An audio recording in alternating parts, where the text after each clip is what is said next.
শহরের ধুলোবালি আর যান্ত্রিক কোলাহল যখন ক্লান্ত করে তোলে মনকে, তখন কিছু মুহূর্তের জন্য হারিয়ে যেতে ইচ্ছা করে নীল দিগন্তে, যেখানে পাহাড়ের গায়ে মেঘেরা এসে লুকোচুরি খেলে আর নদীর বুকে ছোট ছোট ঢেউগুলো শুনিয়ে যায় অন্যরকম গান। হ্যাঁ, আমি দাঁড়িয়ে আছি সেই ঝাড়খণ্ডের কাশ্মীর মাইথন ড্যামের কোলে, যেখানে প্রকৃতি আর মানুষের সৃষ্টি মিলেমিশে একাকার হয়ে গেছে। তো চলুন আজকের এই কয়েকটা মিনিট আমরা হারিয়ে যাই মাইথনের এই নিস্তব্ধতায়। 1957 সাল বরাকর নদীর উপর যখন এই বিশাল পাষাণ প্রাচীর মাথা তুলে দাঁড়ালো, তখন বদলে গিয়েছিল ভারতের শিল্প মানচিত্র। কিন্তু আজ এই কংক্রিটের কাঠামো কেবল এক বিদ্যুৎ কেন্দ্র নয়, বরং পর্যটকদের এক স্বর্গরাজ্য। একদিকে বিশাল দামোদর ভ্যালি, অন্যদিকে নিবিড় অরণ্য।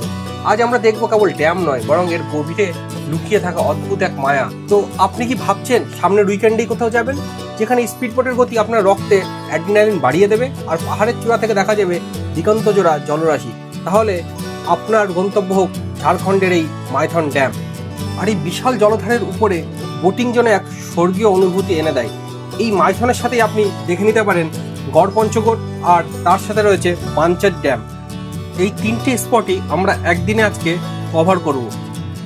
পুরুলিয়ার পাঞ্চেত পাহাড়ের ঠিক পাদদেশে ঘন অরণ্যের আড়ালে এক বিষণ্ণ ইতিহাস আজও মাথা উঁচু করে দাঁড়িয়ে আছে। শতাব্দীর পর শতাব্দী পেরিয়ে গেলেও যার ইটে ইটে মিশে আছে এক রাজবংশী উত্থান আর পতনের গল্প। এটাই হলো সেই গড় পঞ্চকোট। আর এর সাথে আমরা দেখে নেব পাঞ্চেত ড্যামও। তো শুরু করি আজকের ব্লগ। আমি আপনাদের সাথে রয়েছি সুদীপ্ত।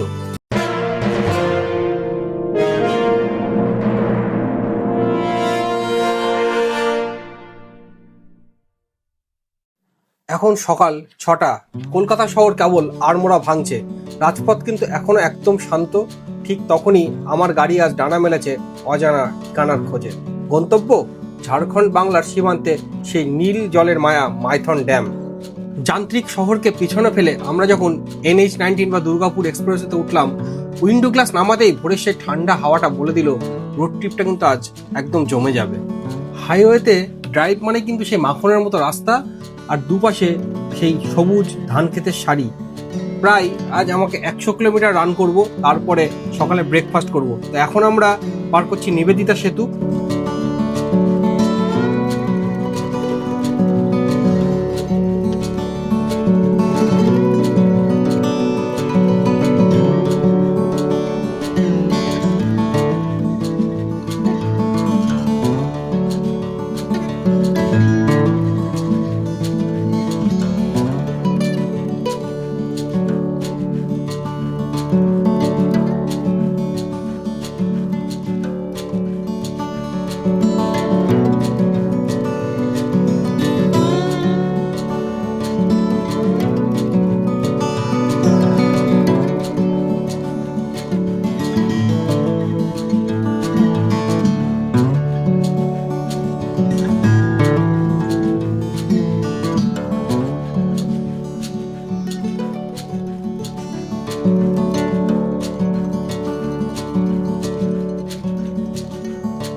গুড মর্নিং সবাইকে। তো এখন আছি আমরা আসানসোলের আগে একটা হোটেলে আমি দাঁড়িয়েছি ব্রেকফাস্ট করার জন্য। তো এখান থেকে আমরা এখন আজকে যাচ্ছি মাইথন যাব। মাইথন থেকে গড়পঞ্চকোট, পাঞ্চেত এবং বরন্তি সবকটা স্পটই কভার করব। তো আজকে আমরা অযোধ্যার এই গড়পঞ্চকোট সার্কিটটা কভার করার ইচ্ছা আছে। আর চলুন তো ব্রেকফাস্ট করে নিয়ে আমাদের যাত্রা আবার শুরু করি।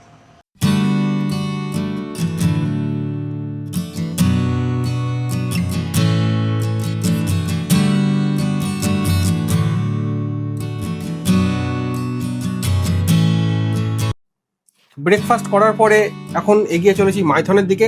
এই রাস্তায় কিন্তু অনেকগুলোই আপনাদের টোল পড়বে। তো আজকে কিন্তু বেশ সকালটা একটু কুয়াশাচ্ছন্নই লাগছে, তবে বেশ এনজয় করছি সকালটা। হালকা হালকা ঠান্ডা রয়েছে, গরমটা একেবারে নেই বললেই চলে। তো এরপরে দেখা হচ্ছে মাইথনে গিয়ে আপনাদের সাথে। তো এখন আমরা চলে এসেছি যে পশ্চিমবঙ্গের একদম যে নীল জলরাশি আর পাহাড় দিয়ে ঘেরা সেই মাইথন। তো মাইথন অ্যাকচুয়ালি আমরা সবাই কম বেশি শীতকালে ঘুরতে আসি।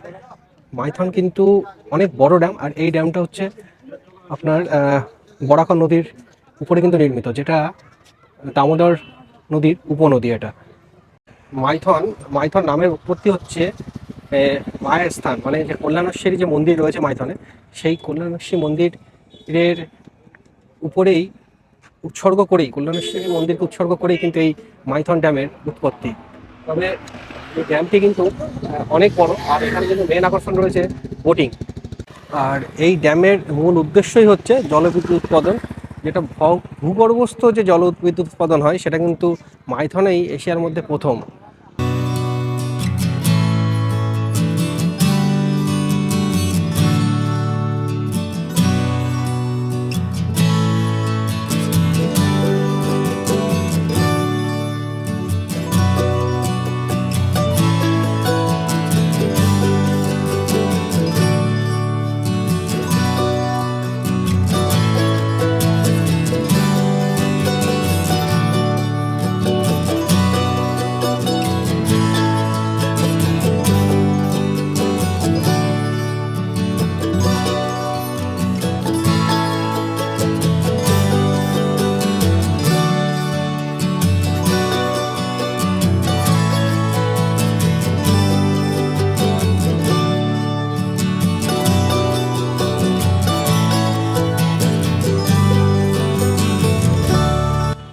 তো এখন পার্কিংয়ে আমরা গাড়ি রেখেছি। মাইথনের যে পার্কিং, এই পার্কিং নিয়ে কিন্তু আপনারা সাবধান থাকবেন, কারণ আমরা বেঙ্গল থেকে যখন ঢুকেছি মাইথনে, তখন ওখানে একটা মাইথন সুরক্ষা কমিটি বলে যেটা 150 টাকা একটা পার্কিং প্লাস এন্ট্রি ফি বলে নেওয়া হলো। এবার আপনি যখন ড্যামের এপাশে চলে আসবেন, তখন কিন্তু আবার ঝাড়খণ্ড থেকে বলছে যে এইটা নাকি ওদের পার্কিং। তো সেক্ষেত্রে একটু সাবধান থাকবেন। এইটা হচ্ছে মাইথনের যে ঝাড়খণ্ডের যে পার্কিং সেটা, এবং সেক্ষেত্রে দেখুন এই পার্কিংটা ভালো করে দেখুন। হ্যাঁ, এইটা কিন্তু আমার কাছ থেকে 150 টাকা দেখুন নেওয়া হলো যখন আমি বেঙ্গল থেকে যখন ঢুকলাম। আর একটা টিকিট দেখাচ্ছি। হ্যাঁ, এইটা দেখুন ঝাড়খণ্ড থেকে আবার 100 টাকা নেওয়া হলো। ঠিক আছে, তো আমি যাওয়ার সময় অবশ্যই বলবো এই ব্যাপারে যে 150 টাকাটা কেন না হলো, যেহেতু পার্কিং কিন্তু আপনাকে দুবার চার্জ করছে। তো এই ক্ষেত্রে আপনারা যখন বেঙ্গল থেকে ঢুকবেন তখন কোনো টিকিট এই চাঁদাটা দেবেন না, 150 টাকার যে চাঁদাটা এটা আপনারা দেবেন না। এটা না দিয়ে বলুন আমরা মাইথন যাব, পার্কিং করবো না, চলে আসবো। ঠিক আছে, মাইথনের কোনো 150 টাকার এই বিলটা কোনো সময়ই দেবেন না। তো আস্তে আস্তে আমরা পার্কিং করে এখান থেকে বোটিং পয়েন্টের দিকে যাচ্ছি। মাইথনে আসতে ঠিক বোটিংটা না করলে কিন্তু ভালো লাগে না। অনেক কিছু দোকান রয়েছে। আমরা দেখুন প্রচুর লোক আজকে, ভিড় আছে খুব। তো ভিড়ের মধ্যে দিয়ে আমরা আস্তে আস্তে এগিয়ে চলেছি বোটিং পয়েন্টের দিকে। আর এখানে দেখুন এই বাচ্চাটা খেলা দেখাচ্ছে।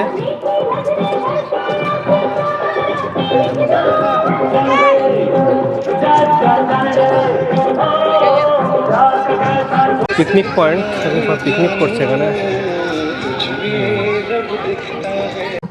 তো মাইথনে আসলে আপনাদের ভালোই লাগবে। এখানে শীতের সময় বেশ প্রচুর টুরিস্ট থাকে, আর ওয়েদারটাও খুব সুন্দর। হ্যাঁ, এই হচ্ছে বোটিং পয়েন্ট। বোটিং পয়েন্টের সামনে ভিড় দেখুন, প্রচুর ভিড় এখানে। তো দেখা যাক বোট পাওয়া যায় কিনা, শেয়ারিং বোট। হচ্ছে বোটিং পয়েন্টের দিকে আমরা যাচ্ছি, দেখি শেয়ারিং বোট এখানে পাওয়া যায় কিনা। হলো যে শেয়ারিং কিন্তু শুধুমাত্র এখানে স্পিড বোটই পাবেন আপনি এখানে। আর একটা হচ্ছে যেটা হাতে টানা হয় সেই বোটটা আপনি পাবেন। আর স্পিড বোট কিন্তু আপনাকে মাঝের কোনো দ্বীপে নামাবে না, মানে কোনো সবুজ দ্বীপে বা কোথাও কিন্তু নামাবে না। আপনি বেঙ্গল সাইড থেকে যদি বোটে ওঠেন সেক্ষেত্রে আপনি কিন্তু সবুজ দ্বীপে নামতে পারবেন। আর এখান থেকে সবুজ দ্বীপ প্রায় আধা ঘন্টা লাগবে বললো, কিন্তু বেঙ্গলের দিক থেকে উঠলে আপনার এটা 15 মিনিটেই আপনি সবুজ দ্বীপে পৌঁছে যাবেন, এবং সেখানে আরও 15 মিনিট আপনাকে টাইম দেবে। তো আমরা বেঙ্গল থেকেই আমি এখন যাব।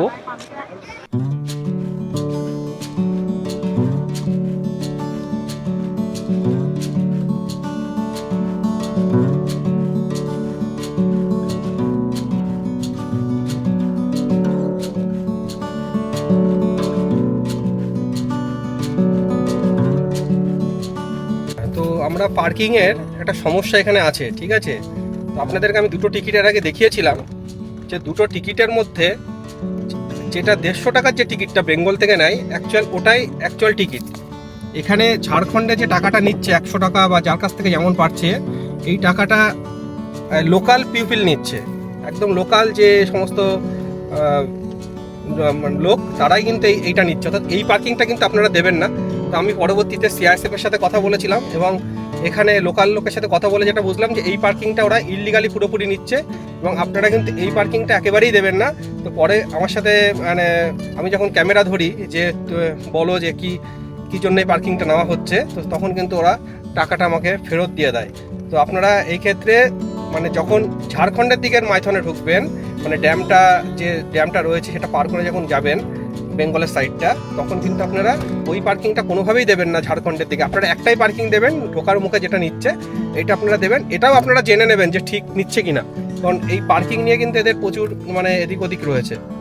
আমরা হলো এই উপরের রাস্তাটা ধরে নেমে আসলাম, আর এখান থেকে এসে এই নাকা চেকিং পয়েন্টটা থেকে আপনারা বাঁদিকে চলে আসবেন। বাঁদিকে আসলে বেঙ্গলের যে বোটিং সেন্টারটা রয়েছে সেদিকে কিন্তু আপনারা যেতে পারবেন। আমি উপরে ঝাড়খণ্ডের দিকটায় গেছিলাম, ওইদিকে কিন্তু শেয়ারিং বোট পেলাম না, এবং সবুজ দ্বীপ কিন্তু ওখান থেকে অনেকটা। অ্যাকচুয়ালি সবুজ দ্বীপ ঘুরতে গেলে আপনাকে আসতে হবে হচ্ছে বেঙ্গল সাইডে। তো আমি যদিও ঝাড়খণ্ড সাইডটা ঘুরে আসলাম, এই রাস্তাটা ধরে আপনারা কিন্তু যাবেন। তো যখন আসবেন তখন এটা মাথায় রাখবেন যে বোটিং কিন্তু অ্যাকচুয়ালি বেঙ্গল সাইডের দিকেই ভালো হয়। দেখুন বেঙ্গলের ক্ষেত্রে কিন্তু এই টাইপের কোনো সমস্যা নেই, পার্কিংয়ের প্রচুর জায়গা রয়েছে, এবং এখানে আপনাকে কেউ পার্কিংও দেখুন আলাদা করে চাইছে না, যেহেতু আপনি উপরেই পার্কিংটা দিয়ে এসছেন। এবং পুলিশ হেল্প ডেস্কও রয়েছে, যেটা কিন্তু ঝাড়খণ্ডের দিকে আমি অভাব বোধ করেছি যে পুলিশের কিন্তু সিকিউরিটি একেবারেই নেই, লোকাল পুলিশ শুধু 2-3 জন সিআরপিএফই দেখতে পেলাম, বাকি কিন্তু সিআইএসএফ দেখতে পেলাম, বাকি কিন্তু আর কিছুই আমরা দেখতে পেলাম না। তো আমরা এখন এখানে যে বোটিং পয়েন্ট সেটার দিকে যাচ্ছি। এটা অ্যাকচুয়ালি টুরিস্ট স্পট, এখানে দেখুন কত সবাই পিকনিক করছে। এটা পিকনিক স্পটও, মাইথনে আসলে অ্যাকচুয়ালি এটাই হলো সেই পিকনিক স্পট মাইথনের। তো কোনো রবিবার নয়, তাও দেখুন প্রচুর কিন্তু ভিড় মানুষের।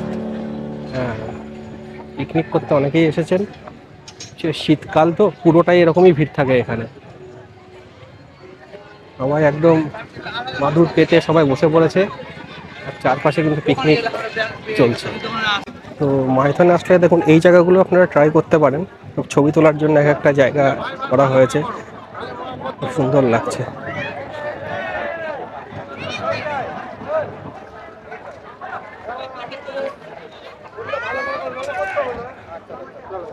আমরা এই পিকনিক স্পটে ভুটভুটির জন্য লোক পেলাম না, যেহেতু আমি একাই আছি। তো এটা দেখছি আমি শেয়ারিংয়ে পাওয়া যায় কিনা। তো আমরা আর একটা বোটিং পয়েন্ট আছে এই সাইডে, আমরা ওইটার দিকে এখন আস্তে আস্তে যাচ্ছি। অবশেষে অনেক ঘাট ঘোরাঘুরির পরে এই একটা বোট পেলাম আনন্দদ্বীপ যাওয়ার জন্য। যদিও সবুজ দ্বীপ পেলাম না, সবুজ দ্বীপ যেতে গেলে মিনিমাম 15-20 জনের একটা গ্রুপ দরকার। আমার যেহেতু গ্রুপ নেই, তো আমি এইটাতেই আনন্দদ্বীপটাই ঘুরে আসি। আর মাইথনে আসবো বোট চড়বো না সেটা তো হয় না, ওই জন্য এটাই এখন ঘুরতে যাচ্ছি। চলুন আমার সাথে আনন্দদ্বীপ আমরা সবাই মিলে একটু দেখে আসি।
আসছে কিন্তু এই ভটভটি করে দারুণ এক্সপিরিয়েন্স। আমরা আনন্দদ্বীপের দিকে যাচ্ছি, দেখুন সবাই এই ভটভটিটা কিন্তু অবশ্যই চড়বেন আসলে পরে মাইথনের এই বোটিংটা একদমই মিস করবেন না, খুবই ভালো লাগছে। ডাল লেক নয় কিন্তু ডাল লেকের থেকেও কিছু কম কিন্তু নয় এখানে।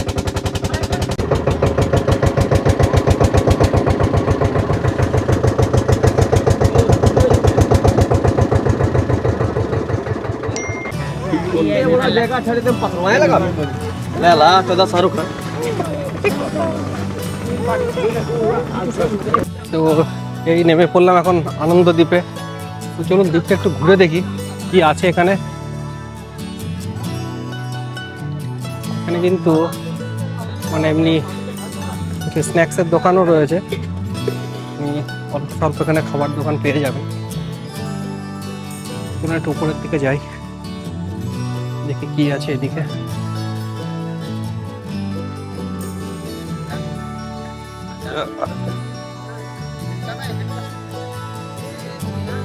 কিন্তু জায়গাটা খুব অল্প সময়ের মধ্যেই চলে আসলাম, আর একটু চড়তে পারলে ভালো হতো। টাইমটা খুবই মনে হচ্ছে অল্প হয়ে গেল, উঠলাম আর নেমে গেলাম। তবে যাই হোক, বোটিংটা তো আমার চড়া হয়েছে, এটাই সবচেয়ে বড় ব্যাপার। আমাকে তো ফেরতে যেতে হচ্ছিল, শূন্য হৃদয়ে চলে যাচ্ছিলাম আর একটু হলে। যাচ্ছি উপরের দিকে, চলুন। কিছুই নেই, শুধু চারপাশে জঙ্গল, জলের মাঝে একখানা দ্বীপ, তাতে আর কি বা থাকবে। ভালো লাগছে, সবাই মিলে এসছে এখানে। এই রাস্তাটা কিন্তু বেশ আপ ডাউন রয়েছে অনেকটাই, আর মাঝে মাঝে পাথর দেখতে পাচ্ছি। তবে এখানেও কিন্তু অনেকে দেখলাম পিকনিক করছে, এই দ্বীপের মাঝখানে এসে অনেকে পিকনিক করছে।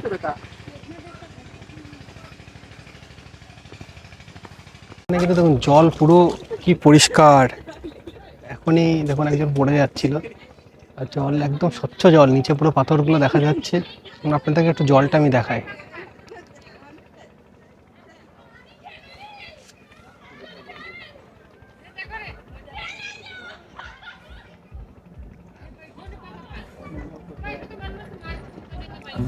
মাইথনের জলরাশির মাঝে যে কটি দ্বীপ পর্যটকদের সবচেয়ে বেশি আকর্ষণ করে, তার মধ্যে এই আনন্দদ্বীপ অন্যতম। এটি মূলত মাইথন ড্যামের জলাধারের বুকে জেগে থাকা একটি সাজানো গোছানো ছোট্ট ভূখণ্ড। আনন্দদ্বীপ তার প্রাকৃতিক সৌন্দর্য এবং শান্ত পরিবেশের জন্য কিন্তু পরিচিত। মাইথন ভ্রমণে গিয়ে এই দ্বীপে পা না রাখলে ভ্রমণ যেন অসম্পূর্ণই থেকে যায়। এই দ্বীপে পৌঁছানোর একমাত্র উপায় হলো নৌকা বা স্পিডবোট। ড্যামের মূল ঘাট থেকে নৌকায় চড়ে নীল জলরাশি চিরে আপনি যখন এই দ্বীপের দিকে এগোবেন, সেই অভিজ্ঞতা সত্যিই চমৎকার। অনেক পর্যটক এখানে কিছুটা সময় নিরিবিলিতে কাটানোর জন্য আসেন। দ্বীপের উপর বসে চারপাশের মাইথন লেকের বিশাল জলরাশি এবং দূরের পাহাড়ের যে দৃশ্য, তা এক অনন্য অনুভূতি এনে দেয়। আর যারা ছবি তুলতে ভালোবাসেন, তাদের জন্য আনন্দদ্বীপ একটি আদর্শ জায়গা। নীল জল, পাহাড় আর দ্বীপের সবুজের মিশেল ক্যামেরার ফ্রেমে দারুণ ফুটে ওঠে।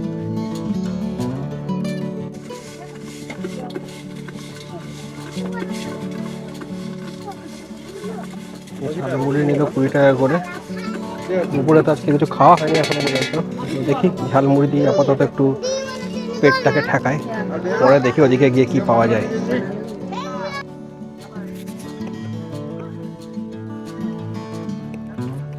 ঝালমুড়িটা কিন্তু দারুণ খেতে, দারুণ খেতে। আচ্ছা, ভালো ঝালমুড়ি লাস্ট কবে খেয়েছি মনে পড়ে না। 20 টাকা এরকম কিন্তু আমরা কলকাতা থেকে ঝালমুড়ি পাবোই না। টাটকা মুড়ি, কত দারুণ বানিয়েছে কিন্তু ঝালমুড়িটা।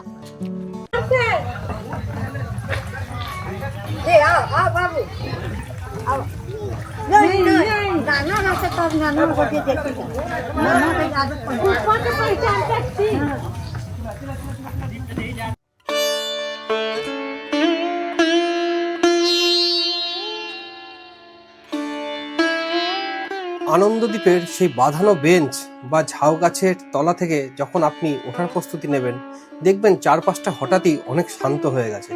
দুপুরের সেই চড়া রোদ আর নেই, বদলে এসেছে এক নরম সোনালি আভা। ঘাটে বাঁধা নৌকায় ওঠার সময় কাঠের তক্তায় পায়ের শব্দ আর নিচে থিতু হওয়া জলের ছলার শব্দ, সব মিলিয়ে এক অদ্ভুত নির্জনতা। নৌকা যখন চলা শুরু করে, দ্বীপের সবুজটা ধীরে ধীরে আবছা হতে থাকে। এবং একসময় তা দিগন্তের পাহাড়ের সাথে মিশে যায়। গোধূলির এই আবছা আলো মাইথনের জলে পড়ে তা এক প্রতিফলনের সৃষ্টি করছে। আর এই অপরূপ দৃশ্যকে মনের মণিকোঠায় নিয়ে আমি চললাম আমার পরের গন্তব্য পাঞ্চেতের উদ্দেশ্যে। তো চলুন, দেখা হবে আবার পাঞ্চেতে গিয়ে।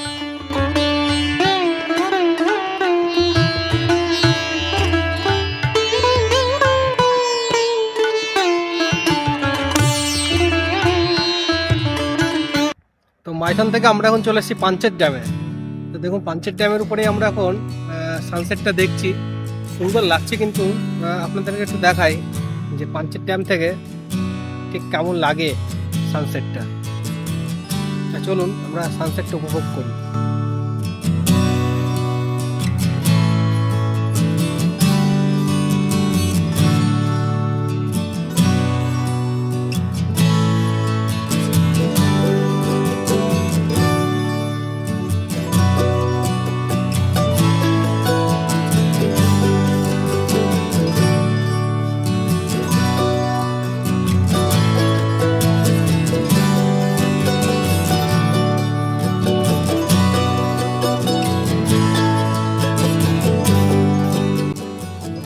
তো এখন আমরা চলে এসেছি গড় পঞ্চকোট।